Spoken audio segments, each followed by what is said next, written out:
And good morning, good afternoon naman sa ating mga higala dyan, no? Panibagong buhay, panibagong vlog na naman for today. So nandito na naman tayo ngayon.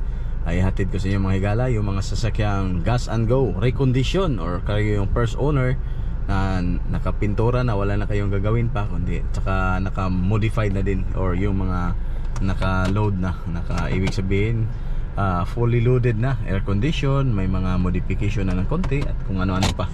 Alright, so ayan yung papakita ko sa inyo mga higala. At mayroon din tayong magtingin din tayo ng tawag nito, coil, no? Kasi mayroong shoutout kay Sir from Leyte, nagpaano sa atin, pahalap ng ignition coil, no? Ng kanyang DE52. So tingnan din natin kung mayroon ba dyan. Alright, so samahan nyo ako mga higala. Bago natin puntahan, syempre magpipray tayo. Lord God, maraming salamat sa biyayang binigay nyo po sa amin sa pang-araw-araw. Lord God, gabayan nyo po ako sa aking mga ginagawa. Ilihan nyo po sa kapamakan. Gayon din yung mga subscribers ko, yung mga viewers ko. Bigyan nyo po ako, Lord, ng marami pa pong blessings, marami pong biyayang dumating sa buhay ko. Pati na din yung mga viewers, yung mga subscribers ko, para po makapagpatuloy kami sa aming bawat isa na ginagawa. Itong lahat ay alay sa iyo. In Jesus' name, I pray. Amen. Alright, so walang intro, walang outro mga higala. Pasok lang tayo sa loob at ipapakita ko sa inyo yung mga unit na nandito. Alright, so let's go. Okay, so shoutout sa inyong lahat dyan, sa mga nagpa-shoutout pala, shoutout. Alright, so abang-abangan nyo palagi itong buhay surplus natin dito. Alright, so samahan nyo ako mga higala. So itong mga unit nito, gas and go na to. So recondition, purely recondition. Tapos na po siya, ibig sabihin pagpunta nyo dito, pagbayad nyo dito, gas and go. Mayroon ding financing mga higala, mayroon din tayong financing dito. Financing dito is 40% or 35% of the selling price ang siyang ida-down nyo mga higala, no? Alright, so ito yung dalawang unit natin na transformer at saka transformer din. Okay, DE64W at saka DE64W rin, turbo. Ayan, turbo. So ito kulay green. Okay, so saka kulay tawag nito alpine white, no? Para siyang milky white pala. Sorry. Okay, so ipapakita ko sa inyo muna dito yung green, kulay green. Ayan mga higala. So itong sitapan na to at saka kung magkano to mamaya pagkatapos nating tingnan. Ikutan lang muna natin. Okay, ipapakita ko sa inyo. Ayan, naka mugs, mayroong mga sticker, rope rack, taas ito, okay, rin visor, ito tinted. So ito mga higala, so alpine, para na siyang high ace, no? So ito naman D64V. ayan, so the same din, mayroon ding mga modification, mayroong roof rack, naka-tinted, rin visor, naka-mags, ayun, no? Tapos bago yung gulong, ayan siya mga higala. So air condition na po to, mayroon ding 2 din sa loob, camera. So gas and go na lang talaga. Okay, so ganitong unit. So check natin dong ang kanyang loob nito.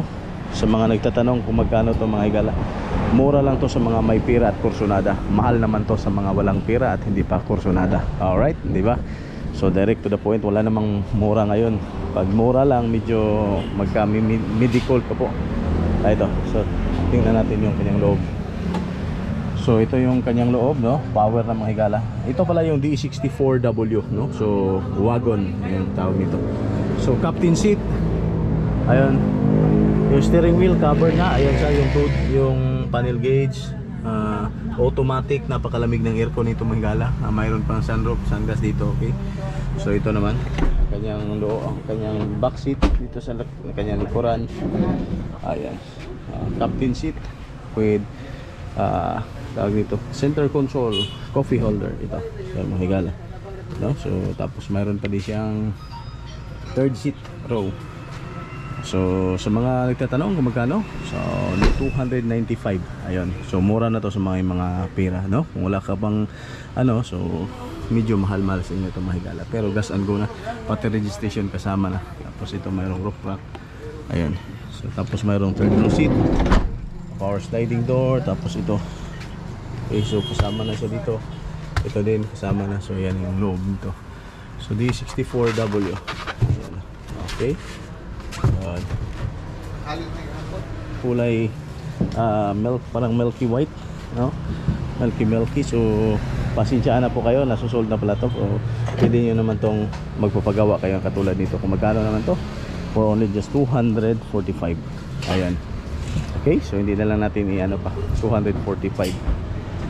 Okay, so tapos mayroon pa dito, kagandahan dito, mayroon silang aftermarket. Kay Kuwil ya sa D50 to. Kagandahan dito mga higala, after mayroon pa rin yung mga aftermarket dito. Ayun, mayroon pa silang mga kung ano-ano yung mga palamuti gusto nyo, modification, mayroon dito lahat-lahat. So complete Ricardo's, no? Sagol sa ginamos. Ay, ito mga higala. Pulo. Okay, nani? Isa na. Okay, so pili lang tayo ng fuel. Ito yung mga ignition. 52 ni sir, no? Kung di ganun makuhan po, pwede ni putlag rin. Mugo lang ito ba? Bumaba. So ito mga higala. So mayroon din dito mga ignition coil, no? Saka sakaling nagka-problema yung mga coil nyo dyan, kung ano man, 63, 64, 52, 62, lahat-lahat mayroon dito. Okay, so ako bibili ako tatlo mga higala. Ayan na, ito. So sa pang 52 to, so ito siya.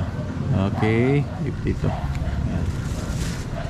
So mura lang dito, nasa ano lang, basta mura lang dito si Boss Louie. Hanapin nyo lang dito, no? Saka iba pang mga ano dyan, no? Mayroon pa dyan, iba pang mga parts. Alright, so yan ito yung kagandahan mga higala. So aftermarket, marami tayo dito.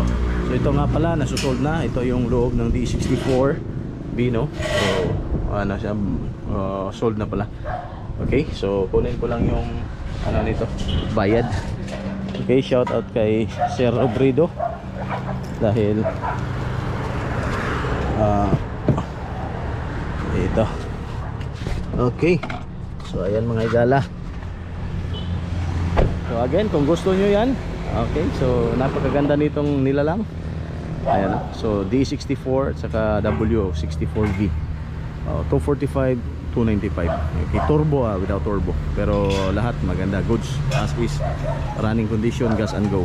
Alright, so ayan siya mga higala. Okay, may God bless you all. Kita-kits po tayo sa next vlog. God bless, this is your boy Higala. Bye. So ito na siya mga higala, no? Ito yung binili nating ignition coil sa DE52. Ayan, shoutout ni Sir Rubaro. So nagpapadala siya ng pera natin. Tapos ayun, bumili tayo doon. So tapos isi-ship natin to from Leyte, no? So ayun sa Mahigala. So shipment nito nasa siguro abutin kasi ano to, nasa more or less 500 or 600, no? So ano ko lang yan, pero ano pa natin yan sa LBC. Ayan, so ayun mga higala, sana ay nag-enjoy na naman kayo at mayroon naman tayong idea na nakakuha dyan sa aking vlog. And maraming thank you sa panonood, sa pagsubaybay. Maraming salamat sa inyong lahat, especially sa aking mga solid higala dyan. This is your boy Higala signing out. May God bless you all. Peace. Kung mayroon kayong ipapabili dyan, ipapapayos mga higala, kung may tiwala kayo, no problem. Kung wala naman, no problem din, no? Sa mga nagtitiwala sa atin, maraming thank you sa inyong lahat dyan. Okay, kung ano man yung mga piyesa na ipabili nyo, basta mayroon dito, yun. So basta may pera kayo, mayroon namang mabibili mga higala, no? Basta may tiwala lang kayo. So ang ginawa ni Sir, pinadala niya ako ng pera, no? So ayun, so, this is your boy Higala. God bless me, God bless you all. Peace, signing out. God bless. Woo-hoo. Bye bye.